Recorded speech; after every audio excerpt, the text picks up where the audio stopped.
আমি বিশেষ করে আমাদের দায়িত্বশীল আমাদের কেন্দ্রীয় পর্যায়ে বা অন্য কোনো পর্যায়ে যদি তাদের বক্তব্যের মাধ্যমে আমার বক্তব্যের মাধ্যমে যদি কেউ কেউ কষ্ট পেয়ে থাকেন, এই কাজ করতে গেলে মাঠে ময়দানে কিছু ভুল হতেই পারে, কিছু বক্তব্যের ভিতরে বিতর্ক জন্ম হতেই পারে।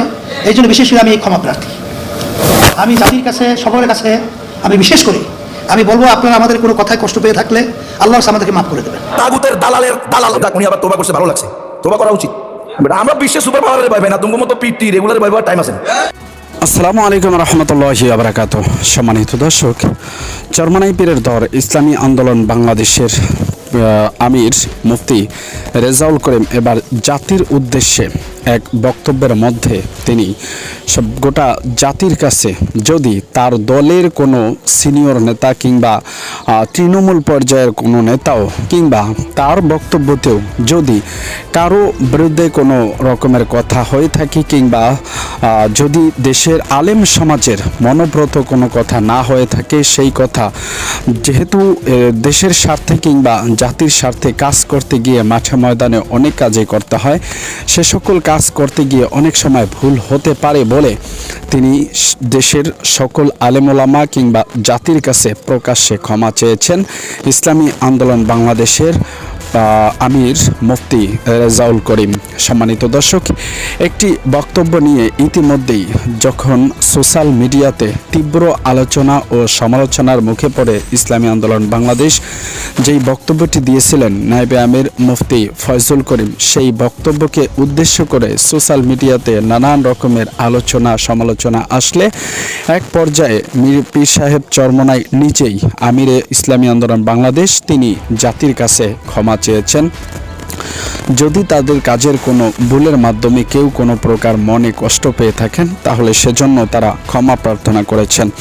কিন্তু কথা হলো দর্শক, যে সকল আলেম ওলামা একরামগণ যারা পীর সাহেব চরমনাই কিংবা ইসলামী আন্দোলন বাংলাদেশের সাথে যোগাযোগ করলেই কেবল এই বিষয়টিকে সমাধান করা যেত, সেটিকে জাতির সামনে এনে আলেম ওলামাকে অপমান করা কিংবা তাদের বিরুদ্ধে কটূক্তিকরমূলক বক্তব্য দেওয়া যারা দিয়েছেন ইতিমধ্যে, তারা কি কখনো ক্ষমা চাইবেন কিংবা কোন পর্যায়ে ক্ষমা চেয়েছেন, সেটি আপনাদের কাছে প্রশ্ন থাকলো।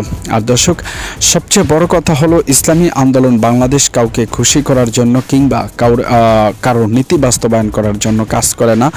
এটি ইসলামী আন্দোলন বাংলাদেশের মূল নীতির ধারায় পড়ে না। যা বলেছেন ইসলামী আন্দোলন বাংলাদেশের আমির মুফতি রেজাউল করিম, তিনি বলেন অতীতে অনেকেই আলেমদের মাথায় লবণ রেখে বড়ই খেয়েছিল, কিন্তু এখন আর সেই সুযোগ কাউকেই দেওয়া হবে না। আপনারা দেখেছেন একজন বক্তা যিনি যাকে আল্লামা গুনবী রহমতুল্লাহ আলাই, যিনি গুনবী সাহেব, তিনি বলেছেন চরমনাই পীর সাহেব হুজুরকে কটাক্ষ করে নানান কথা বলেছেন যে কোনো পীরকে দেশ লিখে দেয়নি। না, চরমনাই পীর সাহেব কিংবা ইসলামী আন্দোলন বাংলাদেশ তো কখনই বলেনি যে তাদেরকে দেশ লিখে দেওয়া হয়েছে, অতএব তারা যা বলবে সেটাই হবে। এই কথা কোথাও বলেছে বলে কেউ ইতিমধ্যে জানাতে পারেননি কিংবা গণমাধ্যমেও সেরকমের কোনো কথা আসেনি। তাহলে আল্লামা গুনবী সাহেব যেই বক্তব্য দিয়েছেন চরমনাই পীর সাহেবকে কেন্দ্র করে কিংবা নায়েবে আমিরকে কেন্দ্র করে এবং যে সকল রাগান্বিত বক্তব্য তিনি পেশ করেছেন এবং ইসলামী আন্দোলন বাংলাদেশ বা কোনো পীরকে তিনি ভয় পান না, ভয় পাওয়ার কথাও না, কারণ ইসলামী আন্দোলন বাংলাদেশের আমির মুফতি রেজাউল করিম কিংবা নায়েবে আমির মুফতি ফয়জুল করিম তাদেরকে ভয় করতে কাউকে বলেছেন বলে ইতিমধ্যে জানা যায়নি। তবে এরকমের বক্তব্য, উস্কানিমূলক বক্তব্য দিয়ে জাতিকে বিভ্রান্ত করা কিংবা সাধারণ জনগণকে আলেম ওলামাদের কাছ থেকে দূরে সরিয়ে নেওয়া হচ্ছে বলে মনে করছেন বিজ্ঞ ওলামা একরামগণ। তারা মনে করেন যে ওয়াজের মঞ্চে মানুষকে নসিহাতমূলক বয়ান পেশ করা কিংবা কোরআন হাদিসের আলোকে কথা বলাটাই শ্রেয় মনে হয়।